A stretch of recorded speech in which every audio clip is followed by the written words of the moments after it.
High కుర్రోళ్ళు ఈరోజైతే మనకి కంప్లైంట్లు ఇచ్చారు ఇదేదో లోపల సెట్లో అంట. సెట్లో అంటే చాలా రోజులు అయింది మనం వెళ్ళేసి ఫోన్లే సరే అలా వెళ్దామని చూసి అలా రౌండ్ చేసుకుని వెళ్ళాం. మొత్తం దారి కూడా చాలా నీట్గా ఉంచారు. లోపలికి వెళ్ళిన తర్వాత కుర్రోడికి అవకాశం ఇచ్చాం. బోర్డు మార్చారు అనగానే అని మార్చేస్తామని అన్నాడు. సెట్ మాత్రం చాలా నీట్ అండ్ క్లీన్గా ఉంచారు. చాలా బాగుంది ఫ్రెండ్స్. అయినా రైల్వే జాబ్ రావాలన్న రాసిపెట్టి ఉండాలంటారు. నిజమేనేమో అనిపించింది. ప్రశాంతం జీవితం నీటి సెట్ కింద ప్రశాంతం చేసుకుని ట్రావెల్ కష్టం అనుకుంటుందిలే. తర్వాత డైరెక్ట్ లాక్సిన్ టవర్లోకి వచ్చాం. ఇక్కడ ఎలాగ అవుట్డోర్ పెట్టారు.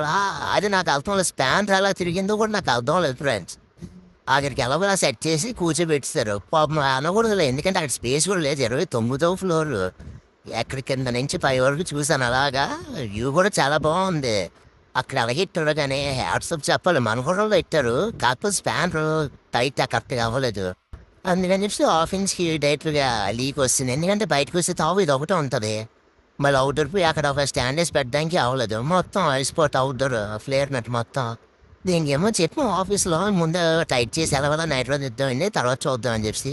ఎవరైనా కొత్తలో ఉంటే సబ్స్క్రైబ్ చేయండి ఫ్రెండ్స్. బాయ్.